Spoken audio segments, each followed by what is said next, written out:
오케이. 안녕하십니까. 죽겠습니다. 날씨도 춥고. 드디어 제가 갤럭시 노트 9. 자, 핸드폰을 샀습니다.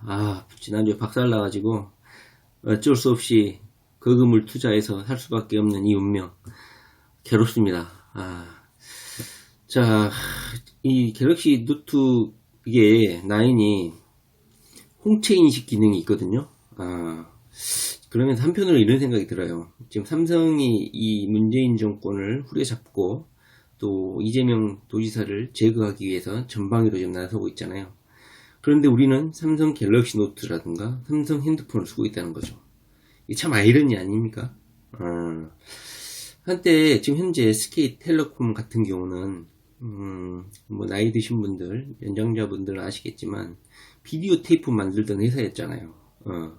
그 칙칙거리는 그 비디오 테이프 만들던 열교 회사가 지금 전 세계를 호령하는 초강국 그 인터넷 강국 그다음에 SK텔레콤이라는 이 통신회사가 됐지 않습니까? 노태우 정부 때 노태우가 그 성경의 그 서로 결혼을 통해서 이런 족벌 체제와 권력이 서로 연맹함으로써 이 성경이라는 비디오 테이프 만들던 이런 회사가 지금 세계 최강의 거의 버금가는 그런 통신 회사가 됐잖아요.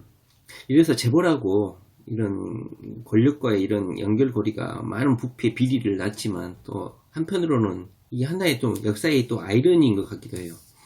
국민의 세금을 뒷돈으로 쳐박아가지고 어떤 하나의 회사를 키워가지고 하나는 어떤 면에서는 국민에게 이익을 또 하나는 많은 사람에게 피해를 주는 양면성이 있다는 거죠.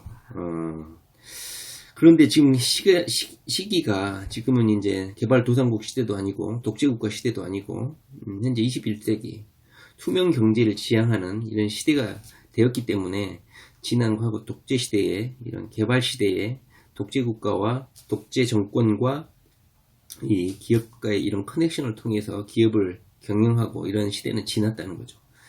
그래서 제가 오늘 뭐 갤럭시 뭐 이런 핸드폰을 사면서도 이런 생각이 든다는 거죠. 이런 양면성이 있지만 지난 시절에는 어떤 불가피한 측면이 있었을 수도 있겠다.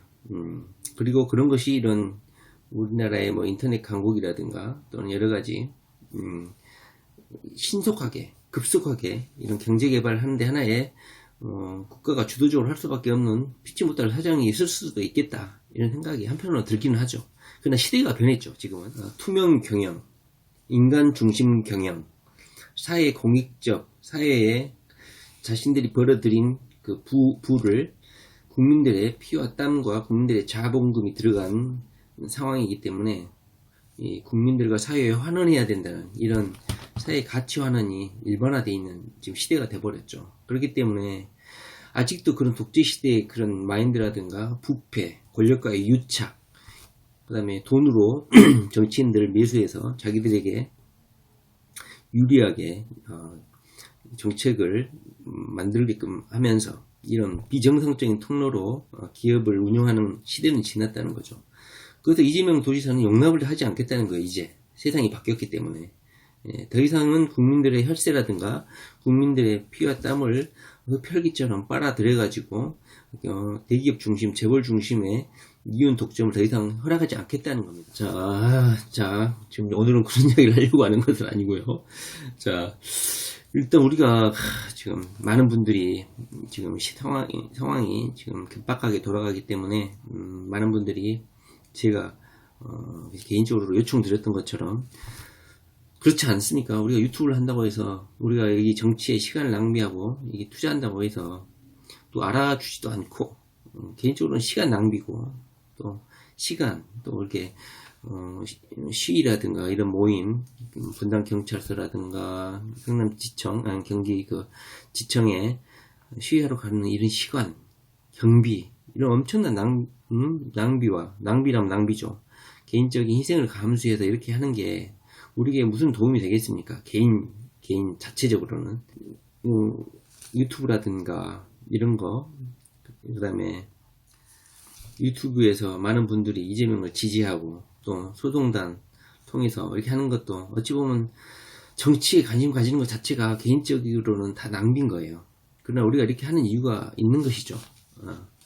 아직 뭐 젊은이들 20대, 10대, 20대, 뭐 30대 전후로 해서 그분들이야 뭐 먹고 사는 문제 때문에 치여가서 정치에 관심이 있는지는 모르겠지만 나이 좀 드시고 그 다음에 이재명과 같은 이런 삶의 궤적을 따랐던 그런 대중적인 서민들의 삶을 공유했던 우리들 같은 경우는 이 상황 자체를 용납하기 상당히 힘든 상황인 거죠. 어찌 보면 착하기도 하지만 한편으로는 자화자찬이기도 하지만 이 상황에 분노하고 행동으로 옮길 줄 아시는 분들은 대부분 제가 생각에는 정의로운 분들이 아닌가 이런 생각이 듭니다. 자, 뭐 드디어 자, 지난주에는 그 김혜경 여사님이 경찰 조사를 했죠. 참 신기하지 않습니까? 자, 경찰 조사를 받았는데 또 검찰 조사를 받아요. 이렇게 우리나라는 수사가 이원화가 되어 있는 거예요. 그래서 뭐 검경 뭐 수사권 이원화가 논의되는 이유가 바로 이런 거예요. 똑같은 수사를 지금 2번 하잖아요. 이걸 하나로 줄이자. 경찰 단계에서 뭐 수사를 하자. 뭐 여기에 검경 수사권 독립 아닙니까? 그러나 우리가 이 사태 돌아가는 걸 알듯이 경찰이 수사하는 것과 검찰이 수사하는 것이 다르다. 법적 지식이라든가 인권 존중 이런 법리 논쟁에서 검찰이 우위에 있을 것이다 하기 때문에 검찰이 수사를 한번 기대해 보고 있는 것이죠. 그러나 현재 이재명 도지사에 대한 수사는 딱히 검경 수사권 분리 이런 것 따위를 기대해 볼 만한 가치가 없는 것이다. 검찰도 이재명 죽이기에 앞장서지 않았나 하는 생각을 하고 있습니다. 기소를 할 것이라고 생각이 됩니다. 오늘은 12월 7일입니다. 12월 7일인데 자, 공직선거법 그 기소 시한이 12월 13일인데 12월 12일 24시 밤 12시까지 기소를 해야 되기 때문에 다음 주 월 10월 10일 12월 10일 12월 11일이 화요일이죠. 그래서 다음 주 월화 이 양일 중에 하루를 택해서 검찰이 기소를 하지 않을까 생각합니다. 그렇기 때문에 이번 주 성남지청 앞에서의 시위는 이재명 도지사 기소 전 마지막 참여 시위가 되지 않을까 생각이 됩니다.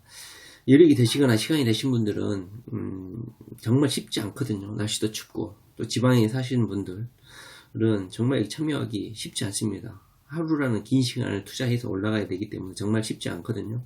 그렇기 때문에 경기도 주변, 성남 주변 사시는 분들은 경기도 주변, 성남 주변에 사시는 분들은 잠깐이라도 한두 시간이라도 시간을 내셔서 또는 뒤늦게라도 합류할 수 있다면 마지막 검찰 기소 전 마지막 시위이기 때문에 여러모로 상징적이지 않을까 생각이 듭니다. 그리고 서서히 언론에서도 관심을 가지고 우리의 그 시위 현장이라든가 이런 불법 수사, 탄압적인 수사에 대해서 이렇게 시민들이 강력하게 항의하는 것에 대해서 관심을 가지고 서서히 관심을 가지고 있지 않나 하는 생각이 듭니다. 그래서 이번 마지막 시위에서는 여러 언론이라든가 많은 정치인들도 관심을 가지지 않을까 생각이 듭니다. 될 수 있으면 많은 분들이 참여할 수 있으면 좋겠습니다. 그런 한편으로는 이런 생각이 들어요. 제가 노무현 진상 의문사인 거지만 검찰의 속성이 있어요. 수사기관의 속성이. 검찰이라는 그 수사 사법 권력의 특징이 뭐냐면 이렇게 시끄러운 걸 좋아해요. 개돼지들이, 우리는 개돼지가 아니지만 이런 정치적인 큰 사건에 대해서 아주 군침을 흘려요. 그러니까 이재명이라는 이 테마를 잡으면 자신들의 몸값이 올라간다는 걸 알아요.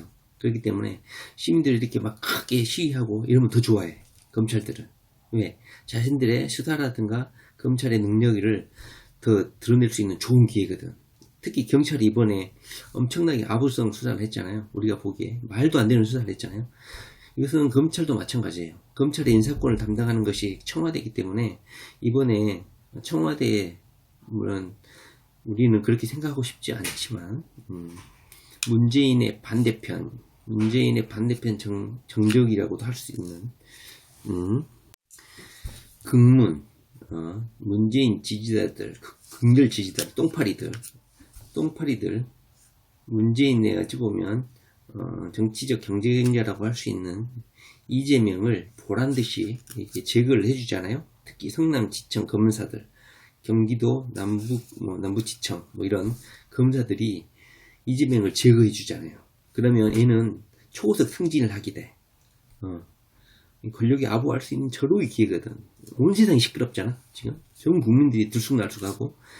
그렇기 때문에 성남 분당경찰서 서장도 극도의 아부를 하는 거고, 성남지청 검사, 이 수사 검사들도 문재인에게 아부할 수 있는 절호의 기회야. 그렇기 때문에 우리가 거기서 시위를 해주고 시끄럽게 해주고 언론이 더 막 부각해주고 그러면 더 좋아해. 이게 아이러니인 거야. 제가 봤을 때는 예전에 노무현 대통령이 그 부흥화에서 버스 타고 서울중앙지검에 전직 대통령이 버스 타고 부흥화에서 헬기로 기자들이 촬영했죠. 실시간으로. 그리고 중앙지검에 들어섰을 때 그 검사했던 검사들 얼굴 봤죠. 웃고 있었잖아. 비열하게. 대단한 겁니다. 이 검찰의 이 잔인성 이런 게. 그렇기 때문에 우리가 성남지청에서 시위를 하거나 이렇게 우리의 주장을 이렇게 언론에서 시끄럽게 떠들어주는 것을 검찰들은 매우 좋아합니다. 그래서 이번 주말에 시위 같은 것도 아마 주시를 하고 있을 거예요, 검찰이. 그리고 언론의 동향, 여론의 동향 이런 것들 다 주시하고 있다는 것이죠. 그래서 다음 주 월요일, 화요일 날 터트리는 거야.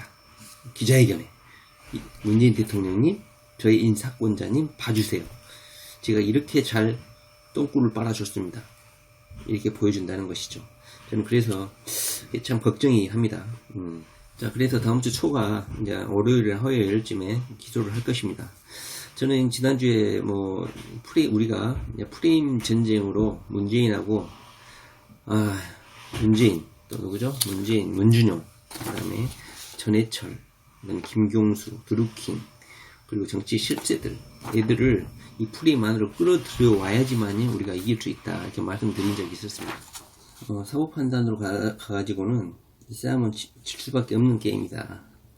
물론 해경궁 08 정의개정 같은 경우는 현재 분위기가 이거는 문제가 될 수 없는 상황이라는 게 중론이긴 하지만, 다시 한번 강조하지만 어떻게 될지 모르는 거예요. 이 삼성이라든가 이 권력의 위압을 강하게 받고 있는 이 사법부를 믿을 수는 없는 거예요. 오늘 같은 경우도 전직 법원행정처장 2명 구속영장 기각했잖아요. 부장판사 1명은 어머니가 집에서 문설주에서 아들이 돌아오기만을 기다립니다. 이런 멘트를 구속영장 실질심사에서 했다는 거 아닙니까? 결국 풀어줬잖아요. 우두머리들은. 현재 법원이 이런 지경이라는 것이죠. 해경궁 김씨 이런 김혜경으로 프레임 짓는 이것을 오랫동안 증거로 다양한 정황 증거, 그 다음에 언론 플레이를 통해서 김혜경으로 특징을 짓는 작업을 많이 해왔어요. 아마 우리 대법원 같은 경우는 직접 증거가 아닌 간접 증거, 다양한 증거들을 원용해서 유죄 판결을 내릴 수가 있기 때문에 절대 이것도 관과할 수 없다는 것입니다. 그래서 사법 문제라든가 이런 검찰과의 이런 말장난으로는 절대 이길 수 없다. 그래서 프레임 전쟁에 이 문재인이라든가 이런 실제들, 이 전투에 연루되어 있는 애들을 전부 끌어들여야 된다. 그래서 문재인 보고 우리 민주당 당원들과 촛불 시민들은 화합을 해야 됩니다. 절대 갈등을 해서는 안 됩니다. 우리는 개혁을, 적폐를 청산하고 지속적인 개혁을 추진해야 됩니다. 이 한마디만 좀 해달라고, 저뿐만 아니라 많은 분들이 계속 요청을 했다는 것이죠. 그런데도 안 하고 있지 않습니까? 돌아오는 비행기에서는 국내 문제에 대해서는 일절 질문도 하지 말아라, 이런 비이성적인 요구를 했다는 거 아닙니까? 우리의 외침이 들렸는지는 모르겠지만 문준용이는 어떤 언론하고 또 인터뷰를 했으면서 인터뷰에서 또 이런 이야기를 했다는 거 아닙니까? 이재명 도지사 측에서 문준용 관련해서 꺼내는 거에 대해서 특혜 채용 의혹을 들춘 것에 대해서 나도 할 말이 많다. 그러나 자제하고 있고 이것을 심각하게 받아들이고 있다. 이런 미친 소리를 하고 있다는 거죠. 문재인 아들 문준용이가. 저는 이걸 보고 이게 미친 거 아닌가 이런 생각을 했어요. 문준용이가. 물론 이 시기 자체도 문준용이가 이 인터뷰를 하는 것 자체도 상당히 시의적절하지도 않았고, 그 인터뷰 방식이라든가 그 멘트도 매우 적절하지 않았다고 생각해요. 그러나 한편으로는 이 문준용이를 이 프레임 안으로 끌고 들어왔다는 것 자체는 약간의 성과는 있었다, 그렇게 생각을 해요. 얘는, 문준용은 현재 어떤 식으로 이 상황을 바라보고 있냐면, 그걸 즐기고 있는 것 같아. 나 건들지 마라, 이런 식으로 지금 접근을 하고 있다는 거죠.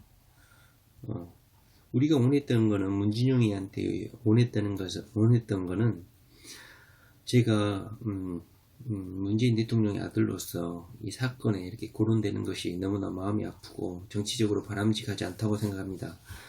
저희 명예를 위해서 어떤 소송단이 꾸려지고, 뭐 이정열 변호사라든가 뭐 제인이라는 뭐 카페 또는 해경궁닷컴, 이렇게 문재인 지지자들이 이렇게 저를 주제로 해서 사법이라든가 소송으로 이렇게 저를 거론하는 것은 바람직하지 않다고 생각합니다. 촛불 시민들이 하나로 힘을 합쳐서 이 전국이 안정화되고 지속적인 개혁이 추진되기를 저는 바랍니다. 더 이상 제가 거론되는 것을 원치 않습니다. 저는 이 정도의 멘트를 원했다는 것이죠. 그럼에도 불구하고 우리 문준용이는 어떻게 이야기를 했습니까? 경고를 했죠. 이재명에게. 미친놈이죠, 한마디로 말하면. 안타깝습니다. 자, 그러면서 또 전해철이도 등장했죠. 우리의 외침이 들렸을까요?